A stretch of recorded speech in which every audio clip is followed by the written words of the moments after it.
Well, thanks for joining us today, everybody. Thank you for tuning in to our MRP newsletter interview for this week. We're talking with Jerry Auby of the Dells Raceway Park up in Wisconsin. And Jerry, first off, thanks for taking some time to chat today. Well, thanks for having me on. Good to see you. Absolutely. Well, give us kind of a quick background about your time at Dells and kind of what you've done the past couple of years as the owner promoter there. Well, time's flying by here. It's been about 8 years since I started actually running Dells Raceway Park. I took it over on a lease program from the former owner, Wayne Lensing, and then purchased it a couple years later. So now we're approaching 2025, which is, I guess, about 8 years into this, and got quite a history. I started working for Wayne in 2011, so I've been doing this quite a while. Absolutely, and very successfully as well. I've seen the crowds that you bring in on race night. They seem really energetic and big, and they seem to be growing every time as well too. And you kind of been in that realm now as a promoter here for, as you mentioned, 8 years, and you're in an area of Wisconsin that is entertainment heavy. I think, I'm not mistaken, Milwaukee's 2 hours away, Madison's an hour away. What kind of challenges do you face as a promoter to help draw crowds in that might be like a competition for you, essentially? We have a unique problem up at the Dells, and it's always been this way. So when they built the facility in '62, it was just a tourist town starting then. And it's like Niagara Falls. The city resembles a lot like Niagara Falls when you drive downtown. But yeah. So we get a lot of people. The community is only 2,500 people that live there in the wintertime. Okay. So on any given Saturday, there might be 250,000 people downtown at all the attractions and water parks and things. So you think it'd be easy to get people out there, but it's hard to get the race fans or get people think that you're always, the tourists think that you're always giving rides out there or something. It's not a racetrack, per se. But anyway, long story short, we do have to draw from various areas. Our average fan comes from over an hour away. The people in Wisconsin Dells, actually, our local community, like most places, they'll have a racetrack and most of their clientele comes within 60 minutes of the racetrack. Ours is a little more than that. Most of our racers come from an hour and a half away. Most of our fans travel from at least an hour away.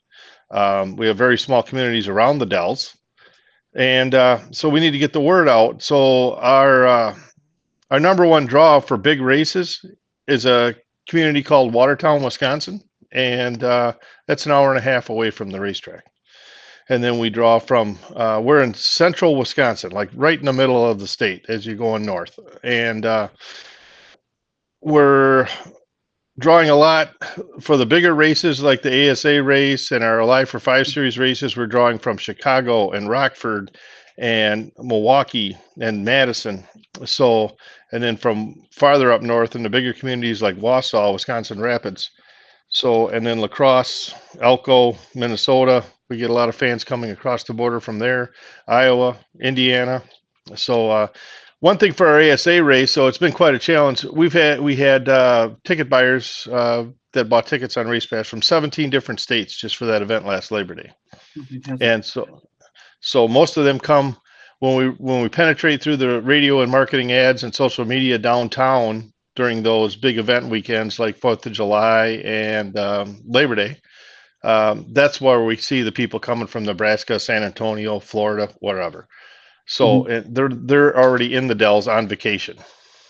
Gotcha. Well, and so with that being said, then when it comes to advertising, you're drawing in from these places already. So do you continue to advertise in those places you already know you're drawing from to help increase awareness, or do you look at new places to say, hey, let's try and draw a crowd from this location now? Well, I guess I'd respond to that. Would you rather fish in a pond that you catch a lot of fish or one where you very, very seldom catch fish? Sure. Understand, yes. Yep. So you always want to penetrate the market where your customer base is. And thankfully, through Race Pass, with the analytics that provided by your company, we were able to target that better through email. And email is still, I think, if you use the analytics from Race Pass and the ticket buyers that are not here just on from Tennessee for the weekend for one time visiting, but if we really target the people on email that are our customers that live in the state of Wisconsin through the information that's provided by your ticket purchase site, it helps out tremendously. Absolutely. And you mentioned the email marketing you guys do, the radio advertisements you do. What talking with maybe a new promoter, was there any avenue of marketing that you guys tried that didn't work out so well for you, and then you're not going to try again? Any form of advertising at all? Well, newspaper has fallen by the wayside. We have just about completely dropped the ads. We're on social media. We're still on the radio, and I really think that the numbers on radio have declined such for the last few years that it's almost getting to the point where I'm not sure if it's worth the marketing dollar.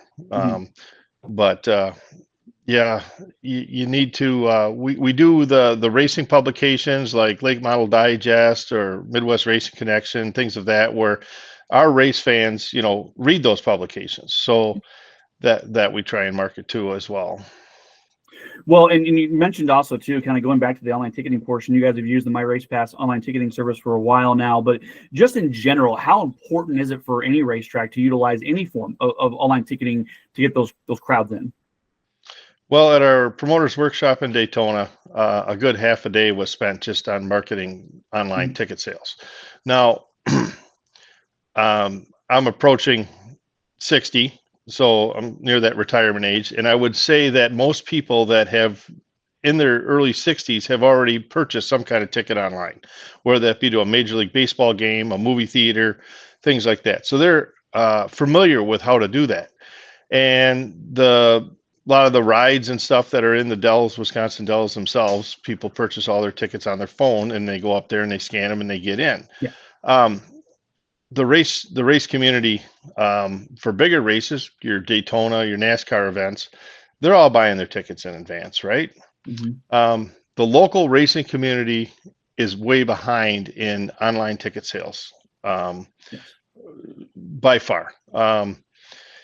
Now, that's because we have to, I don't want to say train our audience, because they already know how to do it. They do it at other venues. They do it at the NFL football game. They do it at the movie theater. But they just are accustomed to just showing up on race night and waiting in line and buying their ticket and going in. And it really helps us. It's helped us generate a huge forecast. I really think it's important. So we've tried to do promotional deals. One of the speakers was talking about raising prices down in Daytona for his weekly admission, and the suggestion came out that on the website you should give a discount and get them to buy online tickets by purchasing their ticket at last year's price online, and then charge the new price at the gate, so you don't have the disgruntled customer, and just gradually walk into it. The NFL doesn't, like the Green Bay Packers, they just raise their ticket prices next year 10%. No problem. And they're going to buy them. Nobody's even going to question it. But if the local racetrack raises his price from $15 to $20 to get in for an adult,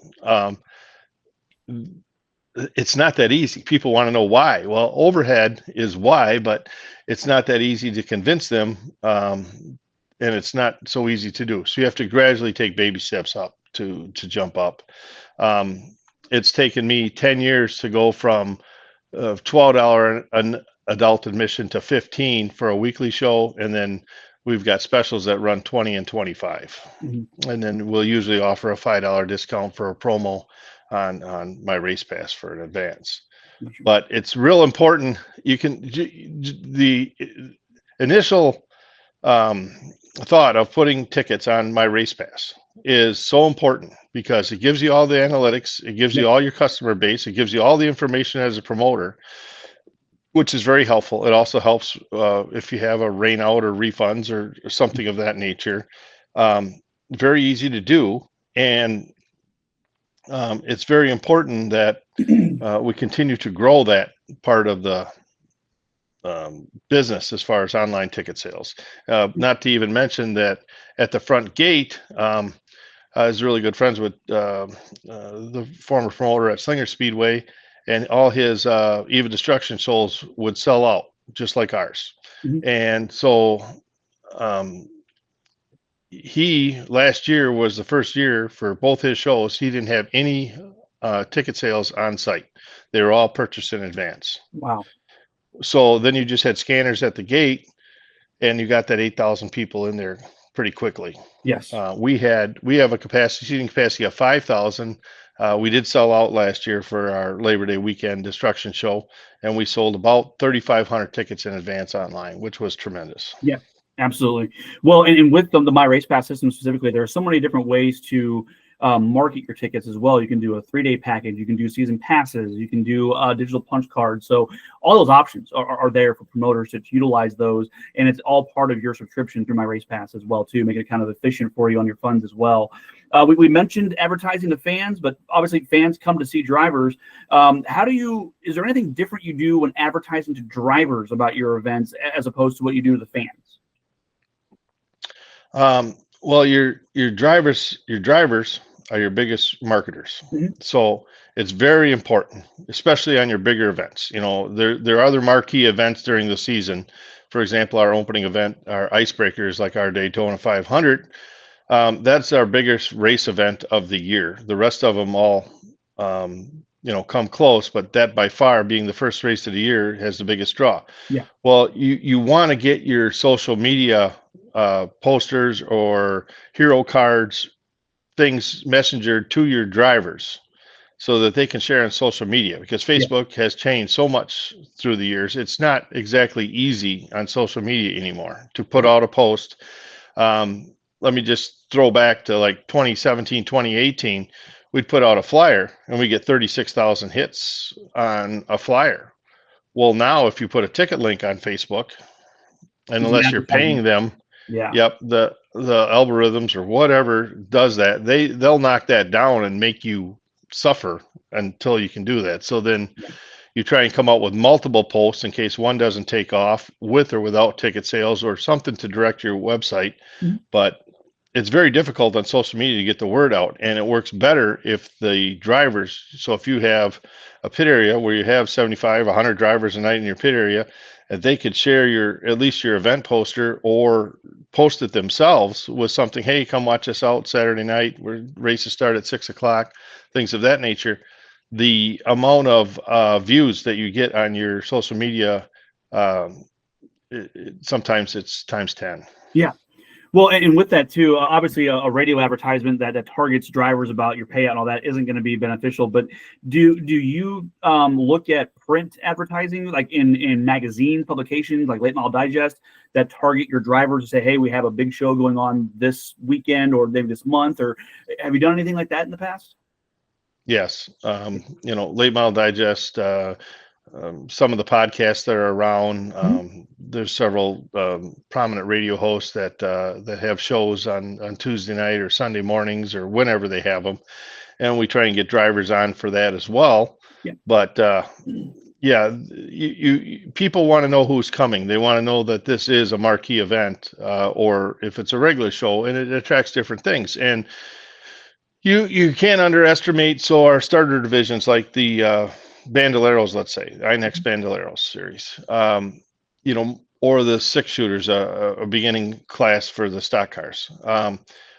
You'll still get grandma and grandpa and aunts and uncles to come out and watch their young person race, more than you will an established veteran. So if we have a established veteran, that like Ty Majeski, for example, he's now a big star in NASCAR Truck Series.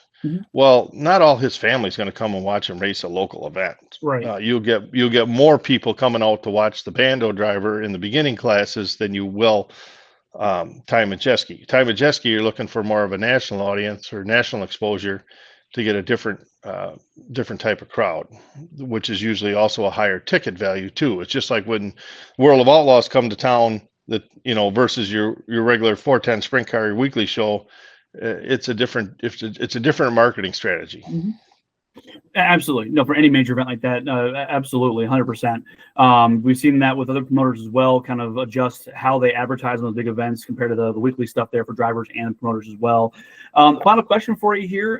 Promoters that might be, new in the promoting world for racing. What should promoters keep in mind when trying to set a budget for advertising? Anything specifically? I'd say 7 to 8% of your gross sales is Yep. a good number. Okay. Uh, and then divide that out and, give a bigger chunk to your marquee events and keep it consistent on your weekly shows. The biggest thing is, so if you're running 25 events like we are, okay, we have maybe 8 larger shows, okay. But them other shows that are weekly, we try and get social media posts every time out on consistency on Tuesday, so that people on the websites and things can see what's coming this week. We have different divisions that run every week too, but it's very to have consistency in your weekly show as far as the posts go. Now, if you have a marquee event, especially a larger event like the Lacrosse Speedway has Oktoberfest, we have Halloween, we have the ASA race in Labor Day weekend. Well, we've already started that, so we're 6 months ahead. And same way with Lacrosse Speedway, they're 6 months ahead on their marketing for their huge events that are just over the top big shows at the end of the year.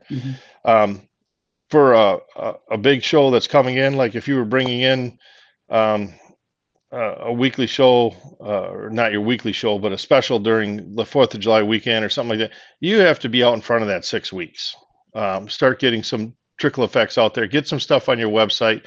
I love what Race Pass is able to do for us as far as you market a story on an upcoming event that's in June, let's say right now, and we can share it to social media, and we also do post on social media because sometimes the hits are different. Sometimes the website drives better than just a social media post.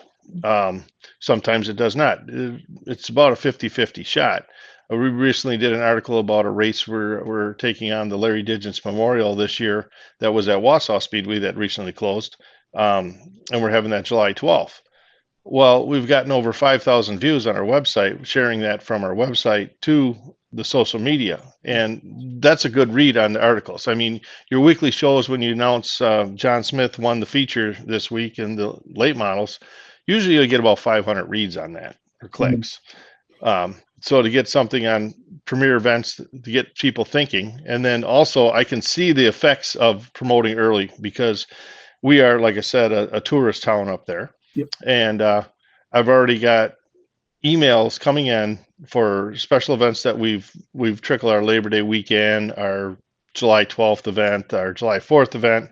People are coming up or emailing me asking about tickets and where I can buy them in advance and stuff, because they're planning to come up for vacation in the Dells that weekend, and now they're planning to include our race in that vacation for them. So awesome. Well, Jerry, thanks for your time on the informative side of things here today. Great content there for everyone to learn from. And promoters, if you have any questions on anything that we can help you with, just email us at support@myracepass.com. Thank you.